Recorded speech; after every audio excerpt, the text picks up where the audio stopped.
It's time for another episode of The Art of Transformers. This episode we're moving on to 1985 to talk about the new characters introduced in the second season of the Transformers cartoon. Like the Dinobots, Insecticons, and Constructicons from Season 1, the first thing you'll notice about the second-year character designs is that they're all based much more closely on the shapes and proportions of the toys than the first-year casts were, which means they're all generally stockier than those characters, with more visible vehicle parts in robot mode.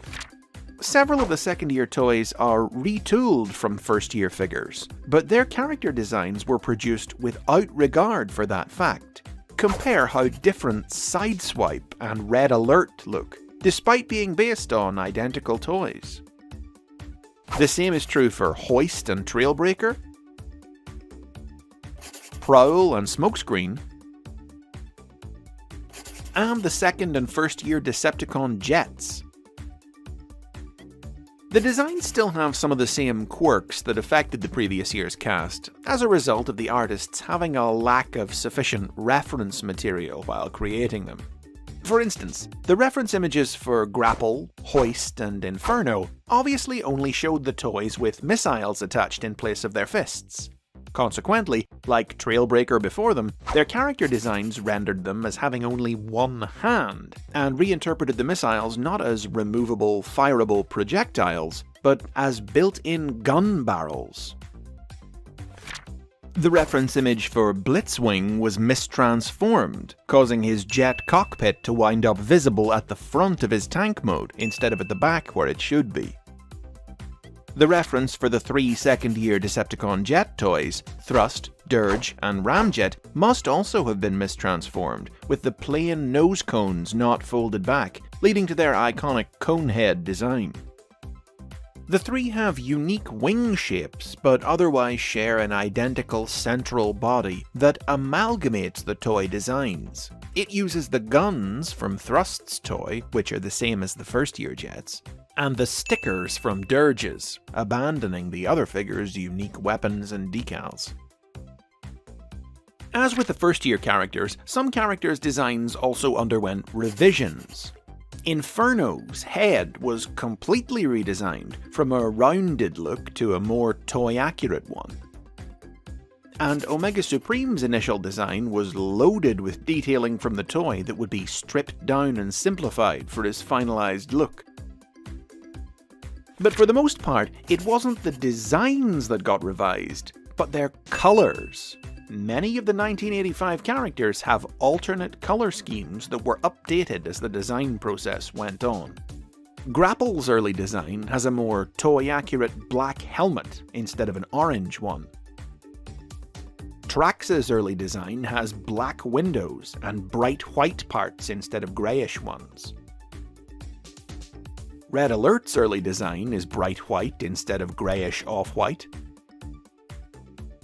Smokescreen's colours him a dull maroon colour instead of red. And Thrust's has red pectorals instead of grey. All these early designs and colour schemes, and more, can be seen in the original television commercials advertising the toys, and they also crop up in the episodes of the TV series which weren't animated by the Japanese studio Toei. But the oddities of the second-year designs don't stop there. It's readily apparent that the designers had no images of the backs of the toys, and they had to completely make up what they looked like based on what was visible from the front, incorporating aspects of the vehicle modes. This led to the omission of many key details and the misinterpretation of others, resulting in back views for the characters that look absolutely nothing like the toys. For starters, Grapple and Inferno are missing the crane arm and ladder that ought to run down their backs, respectively. In Grapple's case in particular, the artists misinterpreted the photograph of the toy they had to work with so badly that parts of the crane arm that were visible from the front wound up being incorporated into Grapple's legs. Both Red Alert and Smokescreen have their vehicle mode trunks on their backs, when in reality they should be part of their legs. Hoist is missing his tow winch assembly in robot mode, And as with Grapple, parts of it that were visible from the front, poking out behind him, are misinterpreted to become meaningless flaps and joints that decorate his arms. In vehicle mode, it's completely the wrong shape. Instead of the tank turret that should be on his back, Blitzwing has a kind of winged jetpack, which incorporates his jet mode wings, which should be on his shoulders, and his rocket engines, which should be on his feet. His tank barrel isn't even part of the backpack, and it's instead moved to extrude from the back of his head. The only second-year characters that we can definitively say there was rear-view reference material for are Omega Supreme and Sea Spray. All the complex detailing from the back of Omega's toy is present on his character model, while Sea Spray's wheels and screw holes are visible on his, features of his toy that logically shouldn't be part of his character model in-universe. I'll end this episode by looking at perhaps the most messed up of the second-year character designs, Astrotrain, who is the victim of all the different phenomena I've described today.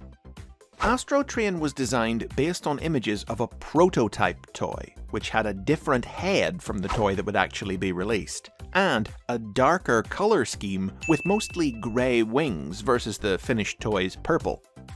Additionally, Astrotrain is meant to have a V-shaped chest plate formed from his shuttle tail fin, but the reference image of the prototype didn't have it deployed, so it wound up being left off his character design, drawn instead folded up inside his chest. During revisions, his wings were amended to purple, but the dark colours, the inaccurate helmet, now also incorrectly coloured purple, and the missing chest plate went unchanged, and all remained part of Astrotrain's appearance in the finished cartoon.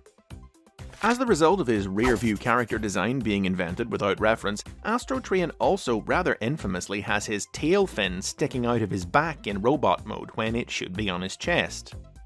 His early design actually did feature a different rear view that didn't have the tail fin, but it still didn't look like the toy either. Next episode we'll round out Season 2 by looking at the Scramble City Combiners. In the meantime, leave a comment below if you're enjoying the art of Transformers, like and subscribe for more, and if you're in a position to, please consider supporting the channel on Patreon.